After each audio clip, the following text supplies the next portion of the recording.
But look, you guys wanted to know how I got caught. You wanted to know what happened. You wanted to hear it from me. So here it is. This story actually begins in 2009. I had just gotten out of jail. No probation, no parole for the first time in a long time. I was actually free. And in my mind, I was thinking, all right, this is it. Time to fly straight, get a job, do the right thing, become a productive member of society. And that lasted for about 15 seconds because almost immediately everything got unhinged real fast. But before we get into all that, I do need to pause for a word from our sponsors, Gamers Bread. To be at the top of your game, you need fuel.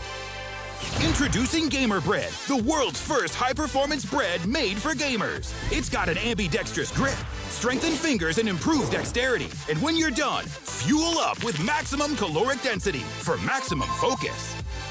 Dual functionality flash cools your rig. Get it now at gamerbreadnow.com. Gotcha, bitch. You really thought that I would have a sponsor for this channel? No, absolutely not. Nobody is throwing money at me to tell this story. So no, there is no sponsor. Lo siento. But this story does come with a warning label.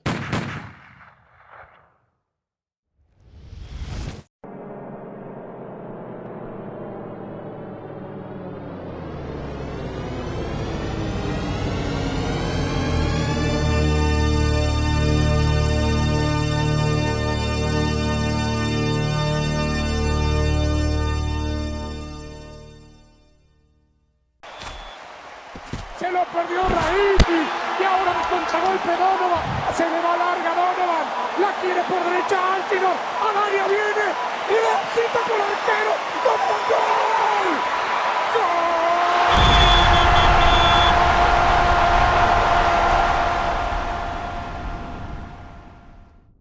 Before I tell you what happened, I need to take you on a journey back to younger me. Look at this distinguished gentleman. A true pillar of the community. You look at these pictures and immediately think, now there's a future scholar, a young man destined for an Ivy League education, and a robust 401k. I mean, look at the lip ring. Look at the spiked hair. That haircut practically screams honor roll. And hell, he's into the arts. Look at him with that guitar. Clearly, this is a man with his life completely figured out. What could possibly go wrong? Well, we're about to find out now, aren't we?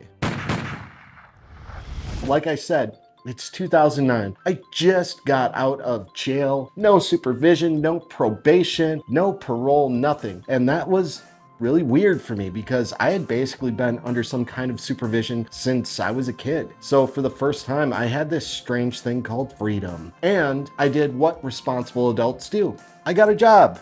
Score. I ended up working at the Moto Mart in Appleton, right across from the Shanghai Buffet. If you know the area, you know exactly where I'm talking about. And I'm making minimum wage, $6.35 an hour. $6.35, which is basically enough money to buy a sandwich with a healthy garnishment of disappointment and the illusion of financial stability.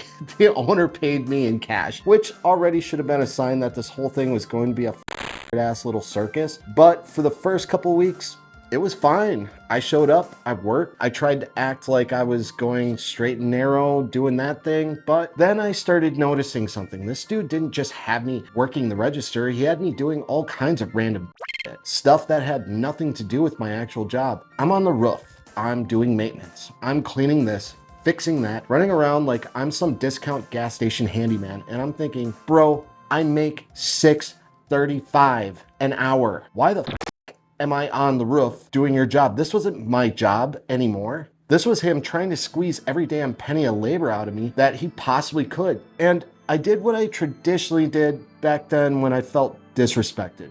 I started checking out. I got lazy.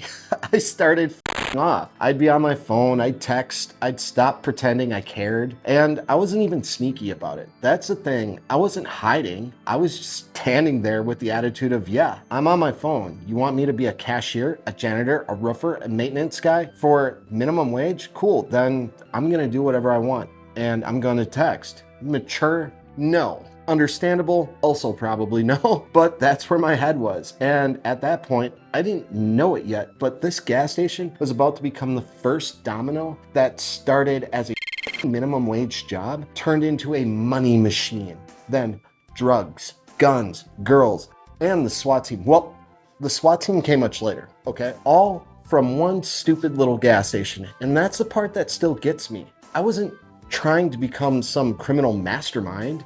I didn't walk into a moto mart with a blueprint for crime. I wasn't some low-budget Scarface. I was just pissed off, broke, smart enough to notice the cracks, and what can I say? I'm an opportunist, just waiting for the right opportunity.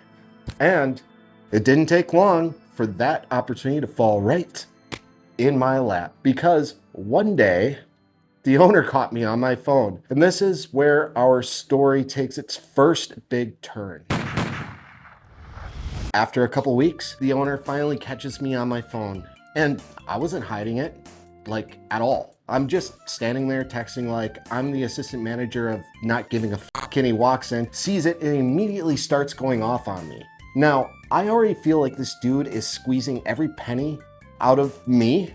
He's got me doing random maintenance work, climbing around, fixing shit, doing whatever the he doesn't want to do himself. So when he starts yelling at me about the phone, I'm already annoyed. He says, every time you use your phone, you give me $50. What the $50? I'm making minimum wage. And this dude wants a phone tax? I look at him and I say exactly what any young, emotionally mature professional would say. You, right to his face. No hesitation, no corporate email, no per my last message, just you. And this is where the whole thing gets off the rails, because I don't think he understood exactly what I meant. He looks at me and goes, oh, you of me? We going back and see who's a who? What? And I'm like, hold on, that is not what I meant. That is not what I meant at all. I was insulting you. I was not accepting an appointment, but nobody is laughing because now this is turning into an actual real fight. He's yelling, I'm yelling. Then he grabs my shirt and that was it. Because back then, when somebody put their hands on me, there was no pause button. No, let's talk this through. No conflict resolution pamphlet. He grabs my shirt and winds his fist back. So I grab the chair right next to me. I grabbed it with absolute purpose. I wasn't redecorating the gas station. I was fully prepared to introduce that chair to the side of his mother head, because in my mind, if you grab me and wind up like you're about to hit me, I'm not waiting to find out if you're committed. I'm assuming you are. So now I'm standing there with this chair ready to swing, and he slowly looks to his right. And that's when he realizes the gas station is full of people, like 15 or 20 customers, dead silent. Nobody's buying, nobody's moving. They're all just standing there like, well, I guess we're watching a felony today. And you could see it hit him like, oh, this looks bad. No, looks bad, because it did. He's the owner, I'm the employee. He has his hands on me. I have a chair in my hands, and there's this whole audience watching this thing go sideways in real time. His whole tone just changes immediately. Now it's all, buddy, no, you go home with pay. And I'm still pissed. I'm still like in fight mode. I'm like, don't buddy me, mother. You just grabbed my shirt. But then the other part of my brain hears, go home with pay? Now hold on. That part does sound pretty reasonable. I'm still mad, still swearing, still ready to paint this place's walls a whole new shade of red. And then he tries to hug me, which is insane, because you don't almost fight somebody, realize there are witnesses, panic, offer them paid time off, and then try to wrap it up with a hug. I said I am not gay. Are you off your meds or something? Yes. That's not how this works. I lean in and push this Dollar General poo and yell, don't touch me. And I just left with pay, which should have been the end of it. A normal person probably would have walked away from the job and never looked back, but I wasn't thinking like that. I went home angry. How can I turn this place into a cash machine that pays me? I wanted to rob this mother. I'm going to turn this business into my business. Nobody f***s with me. I came up with a plan. I started bringing my own money to work, a couple $100, and I used that to create my own little economy inside this gas station. His money went one way, and my money went another. Customers didn't know, the register didn't know, and he sure as didn't know, at least not at first. But the basic idea was simple. I knew the prices, I knew the rhythm of the store, I knew where the cameras were, and I knew exactly what the eyes in the sky saw. It went like this. Every few transactions, I'd make sure that I got paid too. I would make the change out of my own money that I had separated into the cash register. I would give them the change and keep the total sum of the goods that they bought. And let me tell you something. I started making bank. And you know what? It felt really good. It's like the universe finally gave me a metaphorical grenade made of shitty decisions, and I had just pulled the pin. The rush I felt was like mainlining heroin, because every time I got away with it, I felt untouchable. It's like life just handed me the Konami cheat code of fuckery. What is even the point in that? Ultimate power! And the fucked up part, I actually started becoming a better employee. I took extra shifts, I showed up more, I paid attention, I learned the flow of the business. From the outside, it probably looked like I was turning my life around. Whoopee. I was motivated as fuck. I watched everything. I watched the customers, I watched the cameras, I watched the owner, and I watched the store, the way it moved. And the more I watched, the more I realized something. This gas station was not just a gas station, it was a doorway. Everybody came through there, regular people, drunks, dealers, users, gang members, people looking for trouble. But this became too easy, and I started to feel like it was a bit mundane. I needed to spice things up a little, if you know what I mean, because money just wasn't enough. That's the part people need to understand. It never stays enough. You think, if I just had more money, I'd be good. In the business, we call this foreshadowing. Then you get more money, and your brain goes, cool, what else? Well, some drugs could elevate the mood a bit. Drugs, you gotta have drugs. So I started doing favors, hooking people up. You give a little, you get a little. I wasn't just selling gas station bullshit anymore. I was building connections. And eventually those connections started turning into drugs. Like that song from Guns N' Roses, I used to do a little, but the little wouldn't do it. So the little got more and more. So I just keep trying to get a little better. Said a little better than before. First a little, then a lot. Now I'm making money and I'm getting up doing it and making connections that all serve my needs and purpose. Because in all honesty, I was a selfish, crafty little bastard. I wanted connections, I wanted drugs, I wanted to party. Then this younger Asian kid starts coming in. He's nervous, not 21, trying to buy booze. Instead of, shutting him down, I make it easy. Then I make it easier. I start hooking him up. And eventually I ask him, hey, can you find me some bowls? Oh my God, he could. Lucky me. Right there on him. I gave him what he wanted. He gave me what I wanted. $15, little man. Put that shit in my hand. Then I took them at work. One. Because apparently I looked at every bad decision available and said, yeah, let's bundle those. They were real. Very f***ing real.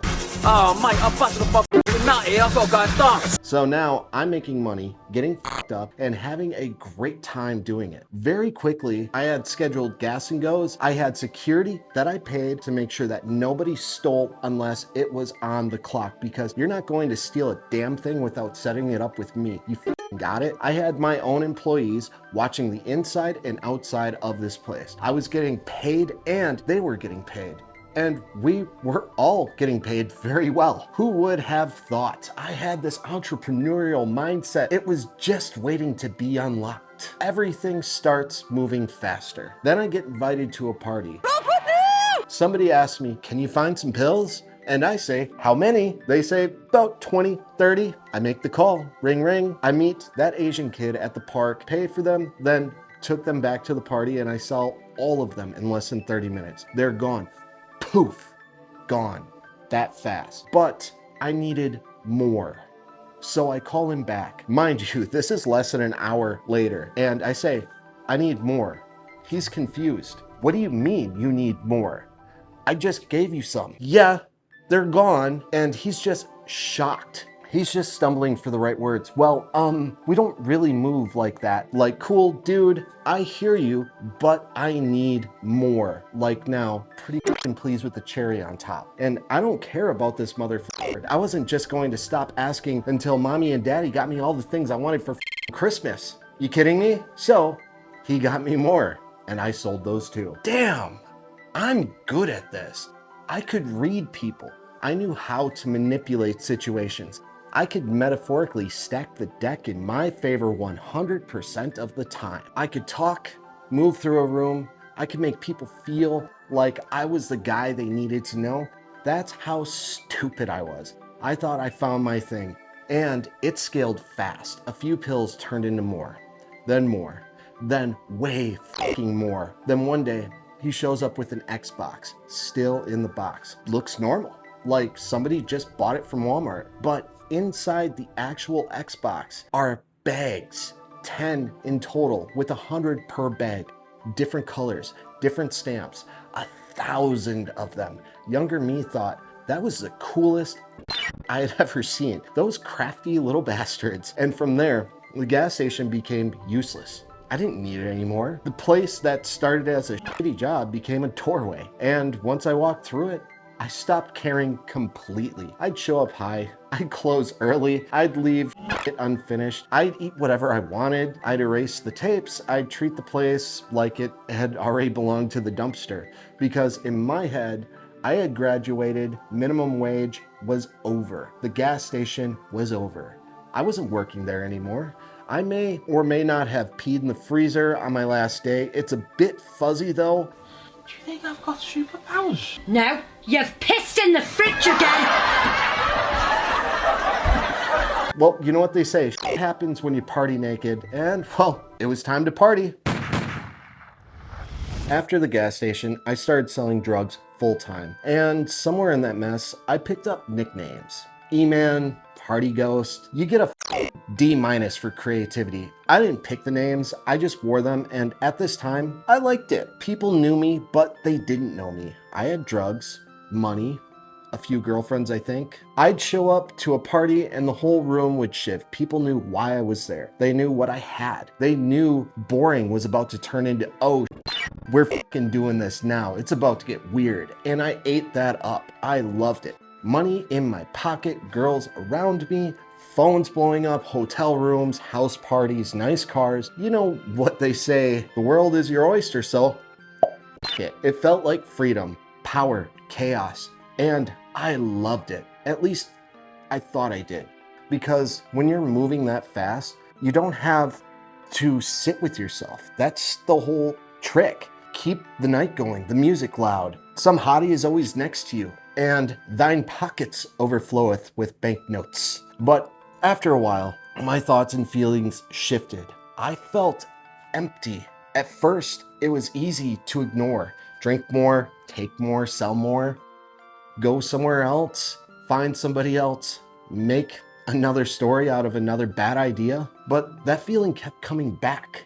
Each time a little worse. Just this dead, hollow feeling sitting in my chest that made no sense because I was getting everything I thought I wanted. Money, attention, women, drugs, no rules, no one telling me what to do. And still, I felt empty.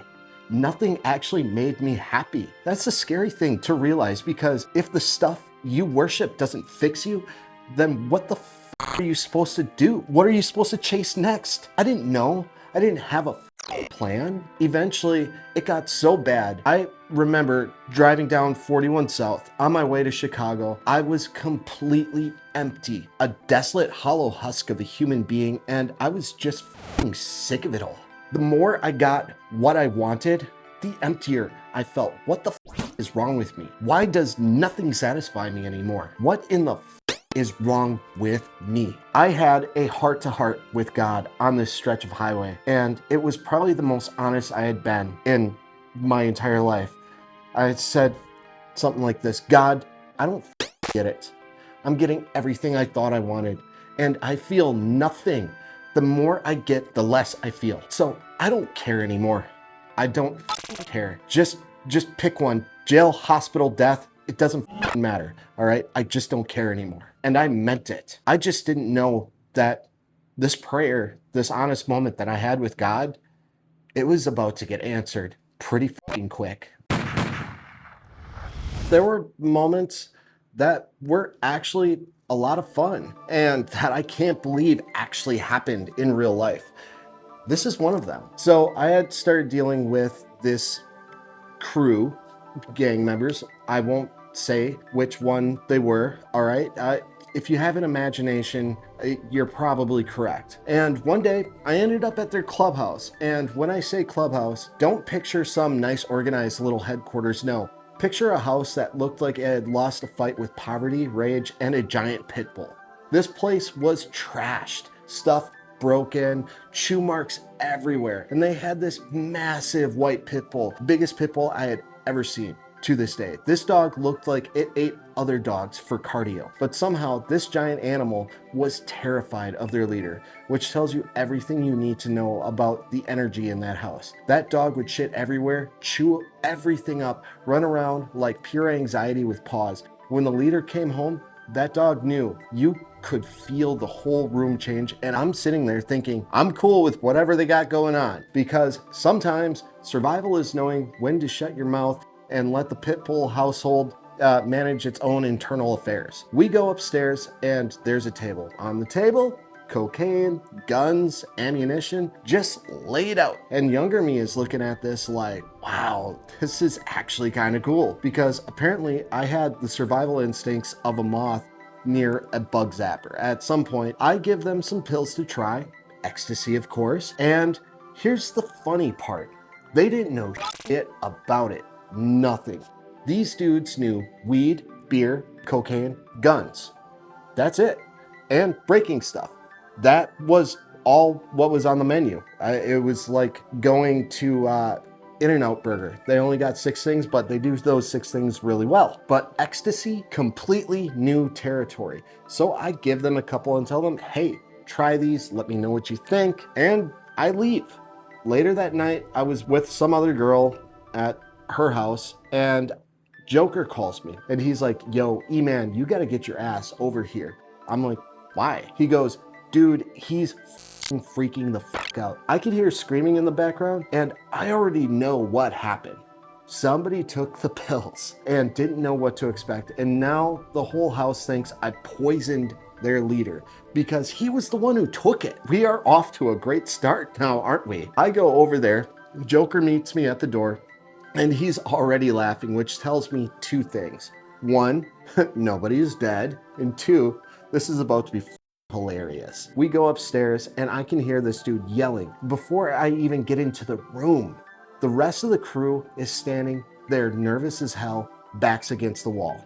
Nobody knows what to do. They are looking at me like I'm the pharmacist of shitty ideas, and to be honest, I kind of was. And now I'm supposed to explain why their leader is suddenly acting like his brain has a software update and it's stuck at 4%. Then I hear what he's yelling about. He's on the phone with his girlfriend, trying desperately to convince her to come over so they can do activities. And I'm keeping it clean enough so YouTube doesn't send me directly into the shadow realm. Let's say he was aggressively requesting backdoor access. All I can say is she was not interested in backdoor access, and she hung up on him. And without missing a beat, this dude takes his phone and smashes it against the wall. Everybody jumps. The crew is panicking. Joker and I are trying not to die from laughter. And now they're all looking at me like, what the did you do? What did you give him? I'm trying to explain. He's fine. He's fine. He's just high. Way too high, but fine. They do not find this comforting. Oh, me. Because their leader is still pacing around like a horny Tasmanian devil and with poor emotional regulation. Then the dog comes upstairs, the giant white pit bull. And the second he sees the dog, dude changes targets. He starts calling the dog over, and everybody in the room instantly realizes, oh no. He was saying, come here, Poochie, give me your culo. Poochie wasn't having none of it, and he got the fuck out of there. Now, everybody is grabbing him, holding him back, trying to calm him down, like, what the fuck did I just waltz into? This is pure comedic gold. Oh my God. And before anybody starts typing angry comments, no, nothing happened to the dog. All right, Poochie is fucking fine. Settle down, you keyboard warriors. Shh, it's okay. Fernando will take care of you, my little pet. After a lot of convincing and babysitting this motherfucker, eventually he calms down. The crew calms down. Nobody dies. No dogs were violated. The phone is absolutely fucking done for, but honestly, that phone was probably better off. And now I'm standing there thinking, well, that could have gone better. Because my whole plan was to get them interested in buying more. That was the business angle. Let them try it. They like it. They buy it. Simple.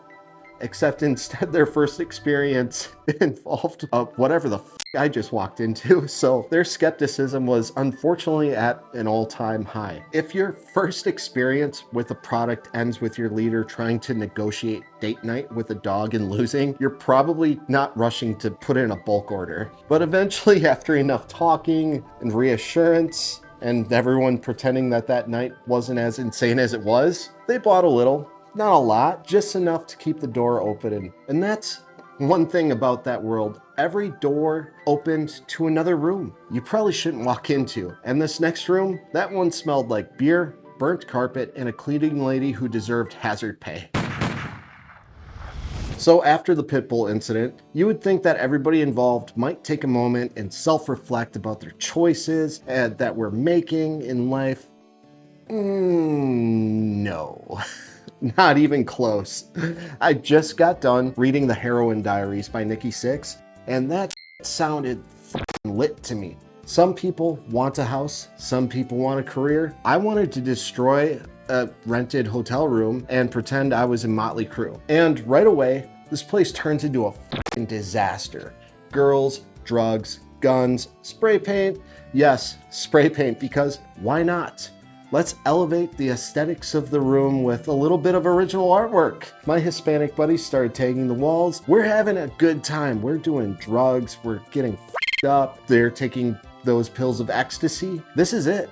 This is the dream for me, which tells you exactly how broken my dream was at that point. I noticed I have a straight shot from one side of the room into the bathroom sink. And because I was highly focused, I was goal-orientated young man with absolutely nothing useful to contribute to society, I set a mission in motion. I wanted to throw a glass beer bottle across the room and land it into the sink without breaking it. That was the goal. That was the Olympic event for the evening. Beer bottle sink toss. So I start chugging beers and launching bottles. Now, did most of them shatter? Yes, absolutely. All right, this is my first time. Quit judging me. Did that stop me though? Of course not. So I'm chugging beer, and finally it happened. One bottle flies across the room and goes into the bathroom and lands perfectly in the sink. Boom! No break, no bounce, just buttery smooth. Now I hear you judging me, like, how many did you drink before that? You know what? Maybe like 19. Okay, but to sink the 20th one, all right, you try and do it, okay, big shot, but I'm gonna take my big W. That 20th one was a total W, and I'm gonna wear it. Then somewhere in the middle of all of that, a small section of carpet catches on fire, and I remember thinking, oh shit, no, I don't want the fire department here, not because fire is bad, not because it could hurt people. My main concern was they're gonna ruin the fucking party. I put it out with beer. Obviously, because I'm not going to pour water on a floor like that. I'm not some kind of animal, okay? The carpet is burned, the walls are tagged, and the room smells like smoke, beer, future regret. And now those pills start doing their thing. This time, some of the other guys had taken the ecstasy, and one of them was not handling it particularly well. He found a lamp and basically fell in love with it. He's huddled next to this thing like it's the only safe place on earth. That warm little hotel lamp was his emotional support lighthouse, and Joker notices it. Then I notice it. And that's bad, because the second two assholes notice the same vulnerable person, it stops being a situation and becomes a project. So I sneak over quietly, careful, like a ninja with brain damage. He has no idea I'm behind him. I reach down, I click the lamp off, click, and I go, boo! This dude nearly leaves his body. He's yelling at me. He's like, why the f do you do that, man? Why the f do you guys keep f***ing with me? Because, well, we've legitimately been f***ing with him ever since we've seen the opportunity to. His fear made it pretty f***ing funny. Then there was another guy who wasn't feeling good, and instead of reassuring him like a normal human being would, we gave him the worst comfort possible. He's like, I don't feel right. And we're all calm, buddy, you know, arm around him like, yeah, man, that's normal. That's just the process of dying, bro. Just like that. Just when you see the light, just go towards it, man. And this is terrible. Absolutely terrible. I know. I'm not defending it. I'm just telling you what happened. He starts panicking more, and we keep going way longer than we should have. He's looking at us like, why would you tell me that? And we're acting like, you know, his spiritual hospice workers from hell. Shh, it's okay, bro. We all gotta go sometime. What a piece of shit I was, truly. Everything was a joke. Even someone else's panic, especially someone else's panic. Somehow we got away with the entire thing. The room was destroyed, the carpet was burned, glass was everywhere, the walls were tagged up, people were emotionally damaged, for sure, and it's my fault. I'm certain the next morning, the poor cleaning lady opened up the door, looked inside, immediately reconsidered every decision that led her to this job. I feel bad about that now. I do. That was the point. I wanted to trash a hotel room. I wanted to have the rock star story. I wanted the chaos, and I got it. But the thing about chaos is eventually it stops being funny. At first it's beer bottles, bad trips, then it's guns. I just kept going. Same bullshit, same parties, same feelings, now with a little extra fuck it sprinkled on top. And then one night, I go to this party. Nothing special at first, just another house filled with tainted youths of the future. At this point in time, I had become a full-blown drug addict. Yep. On a daily basis, I consume enough drugs to sedate Manhattan, Long Island, and Queens for a month. I would start my morning with 10 pills of ecstasy, and within the hour, I would get headaches. And then to fix myself, it'd be a shot of heroin, maybe some pills. Then once the heroin would hit, I would have to snort a fat line of cocaine in order to bring myself back up. A little bit of weed to calm me down and to stop the shakes. I was taking everything I could get my hands on to just numb the emptiness I was feeling on the inside, and I was evening myself out. If I was a little too down, I'd have to be up. If I was a little too up, I'd have to be down. And who wants to feel that anyways? Am I wrong? Who wants to feel feelings? At some point, I end up sleeping with this girl who owns this house. She had this southern accent, which kind of lured me in. After that one and done interaction, which they all were, I went right back to doing what I did best, selling drugs. I get called into a side room, and I don't think anything of it, because by then, people pulling me aside was normal. Nothing at all about this was unusual, so I walk in, door closes behind me, and this kid pulls a f***ing gun out on me, pointed right at my face, and he says, give me all your pills. You can keep your money, but give me all your pills. And right there, alarm bells start going off. My thoughts are rushing. What would I do if I was robbing someone? In 1 millisecond, I had the answer. I would leave that mother right out there on the side of the road and in their underwear if they were lucky. I would take their shoes, shirt, everything. Then I look them right in the face and I say, go f yourself. This other guy jumps up from the floor. Turns out it's his older brother. He starts screaming, don't you f***ing talk to my little brother like that. I'm screaming back at the both of them. The kid has a gun still pointed right at my face. His brother is ready to fight. I'm telling them to f***ing do it. Shoot me. You'd be doing everybody a f***ing favor, including me. And I meant it. I was just so f***ed up inside. That threat didn't even hit the way it should have. I'm arguing with two people while one of them has a loaded gun pointed at me. Somehow, after many hours, this starts calming down. The yelling drops. The pressure changes. Now we're talking. We're going to be best buds. We're going to be amigos.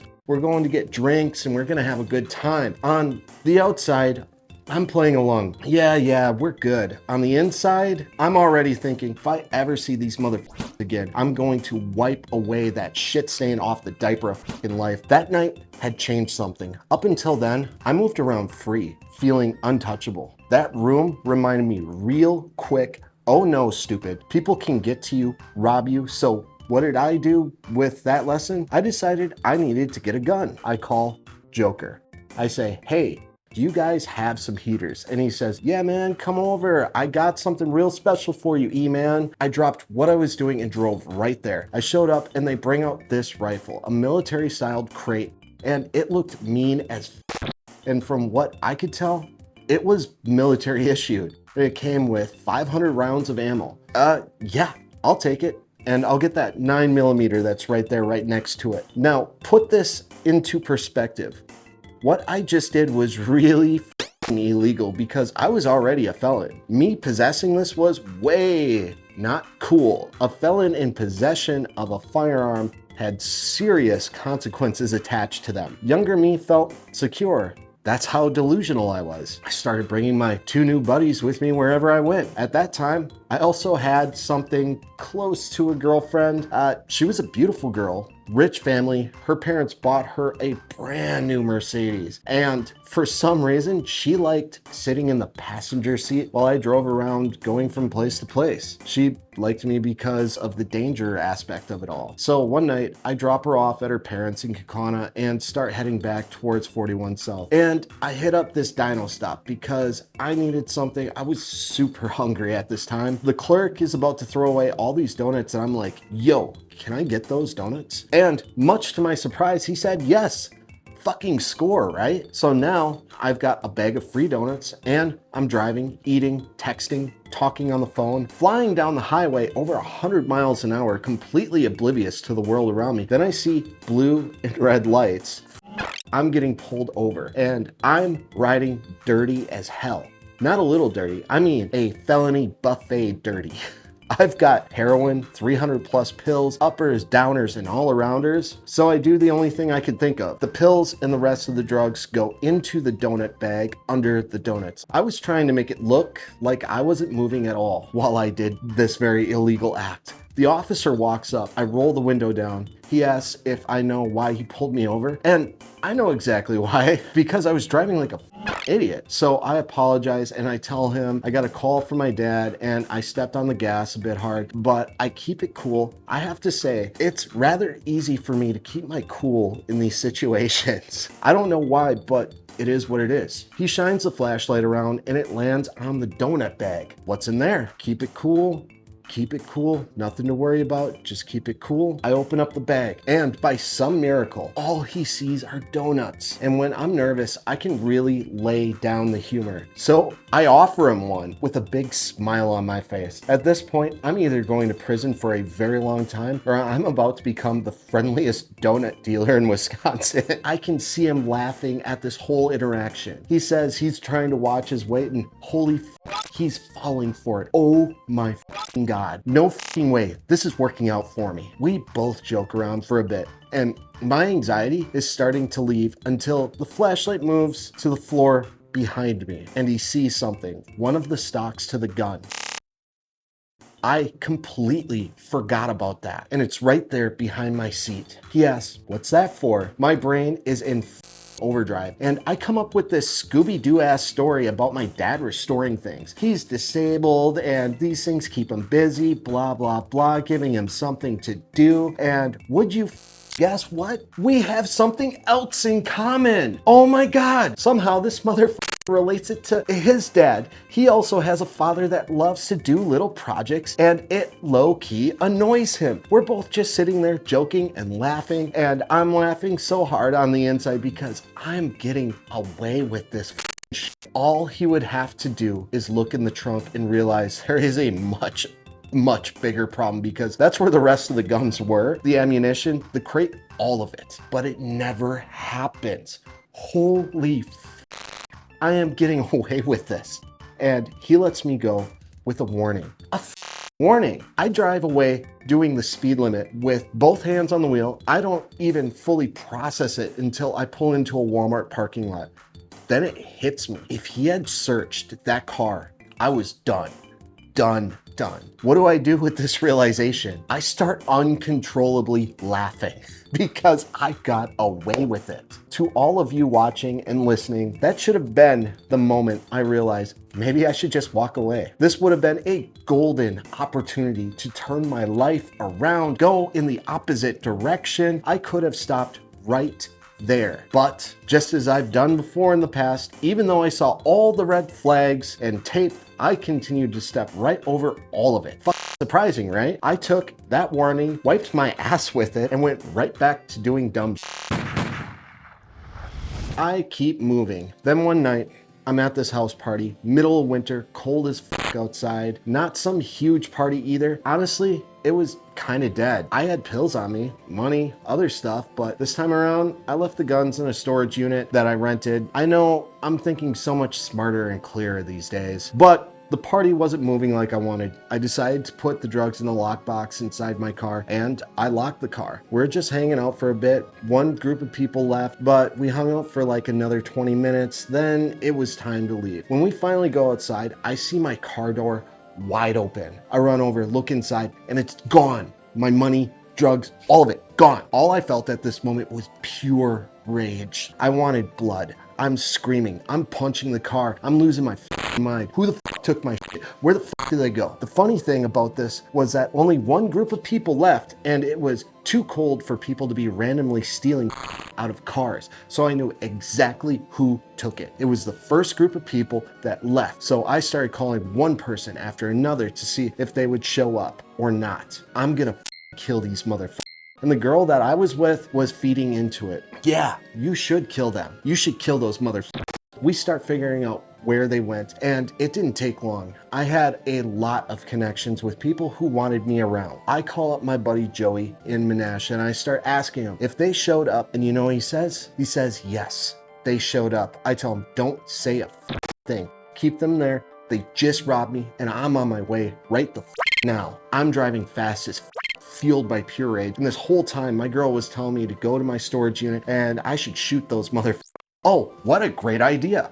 Yeah, I had 4 little Indians I wanted to wipe off the face of the earth. I stop at my storage unit, get the gun, load it. Now, I'm driving really fast. I roll in hot. One of these guys were outside. I nearly hit him with the car. I jump out, pull the gun out, and point it at him. And I say, give me my money or I'm going to shoot you right in the face right now. I can see that he's scared. Good. That's exactly what I wanted. But then something happens. And this is the part I still don't fully understand. I wanted to hurt him. And then out of nowhere, something inside me starts screaming, don't do it. Clear as don't pull that trigger. Whatever you do, don't pull that trigger. And now I'm standing there furious, armed, ready to cross a line that I could never uncross. And I can't do it. I try to save face, still yelling, still acting dangerous, still trying to look like I'm fully in control, even though something inside me just slammed the brakes. I put the gun away, but the night isn't over, not even close. Now I'm shaking him down. I want my shit back. I want his shit too. So we go upstairs and there's a party going on. Lots of people. And the second the other guys see me walk in with him, their faces change completely. Like, oh,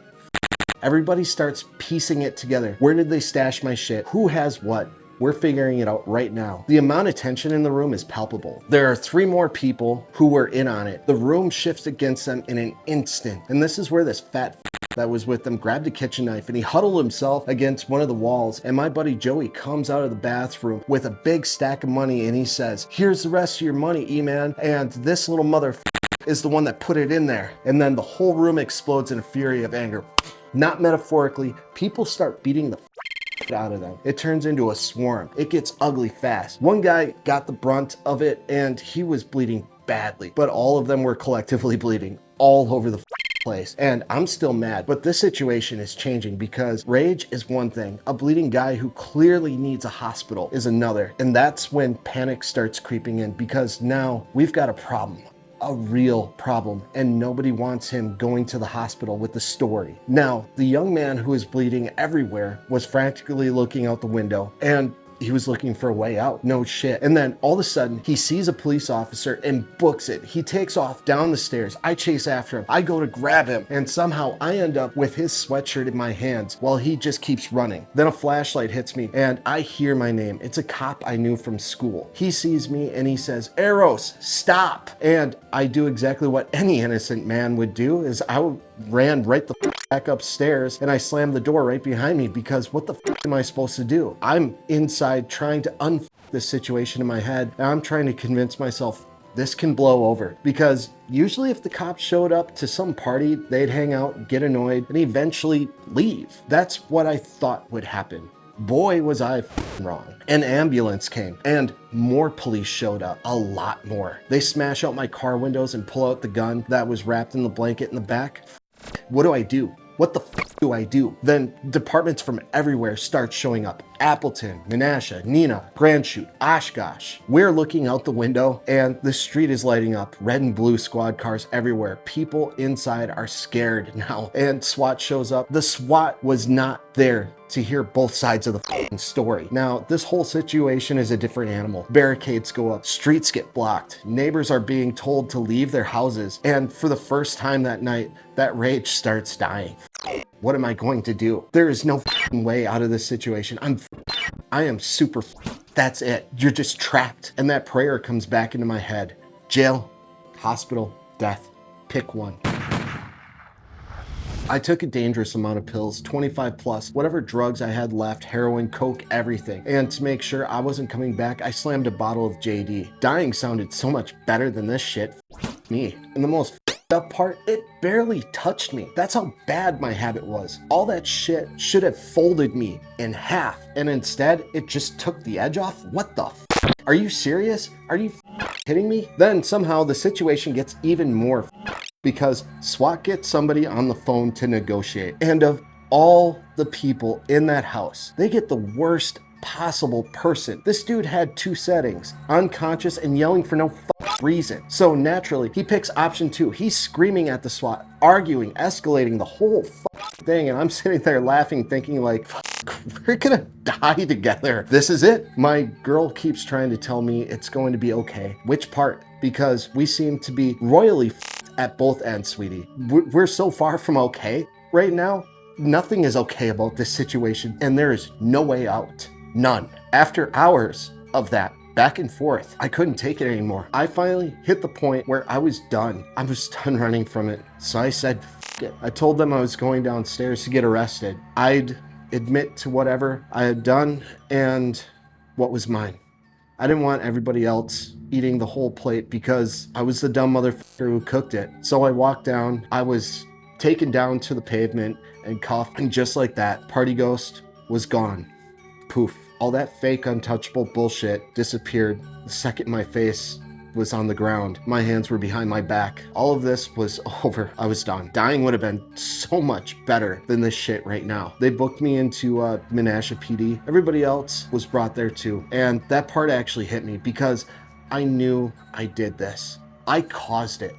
So I started talking. I admitted to the guns. I admitted to what was mine. I wasn't trying to dump that on anybody else. I had been a scumbag, but I wasn't going to sit there and let somebody else take the fall for my bullshit. Then this cop I knew from school comes in acting like Mr. Tough Guy. Are you kidding me? At this point, I didn't care if I lived or died. You're not going to scare somebody who already tried to check out of the situation a few hours earlier. So I metaphorically punched low. Very low. I brought up some old childhood memory that I knew would hit him right where it hurt. Ooh, and it did. Hey, you remember in the 5th grade when the baseball team lost and you were kicking and screaming on the ground like a little bitch? And I just laughed at him. His face turned bright red and he walked out. The other officers in the building heard it and joined in laughing behind the glass. Oh yeah, good times. For one tiny second, I got that little feeling again, that stupid little hit of, gotcha. Even in handcuffs, I still had the desire to win. That's how sick my mindset was. Couldn't save my life, couldn't save my future. Couldn't stop myself from detonating everything around me, but I could still find a way to be an asshole in an interview room. Congratulations, Dipshitsville found its leader. Eventually, the jokes ran out. And people left one by one. Everybody else started disappearing from the story. Good. None of them deserved to be there with me. I was the one that f***ed everything up. Then I was the only one left. They finally shackled me, cuffing my hands, then my feet, connecting them both to one another. It was time for me to go to jail. Fuck it. Let's go. Let's go to jail. When I got to the jail, there was a row of lawyers ready to represent me, giving me their cards one after another. Are you fucking serious? These wheelchair chasing, conniving is this really how it works? You do something extra stupid and these people are throwing themselves at your feet. Please, sir, please, let me represent you, please. Now, when you do something stupid like I just did, you don't get to sit in general population. No, you get to sit in segregation because what I did was violent. I was dangerous. And yes, I definitely was. There is no denying it. So for all of you that are saying, no, I'm not. Yes, I clearly am dangerous. Very dangerous at that time. Of course, I sat for a 23-1 for over 120 days. That's 23 hours in with 1 hour out in the day room. Then back to my cell. No more phone calls, no more parties, no more friends, just myself and my thoughts. That's it. Everything I had, it was just gone. All of it was just gone. And you know what? I deserved it. I feel like we know each other so much better than before. Thank you for coming with me on this journey through my life. There's so much more I wish I could tell, and I will if you ask. You have my word. I will not hold anything back from here on out. You guys deserve the truth. So, did you think it would be nearly that crazy? Come on, let's be honest now. It got out of hand. It got out of hand.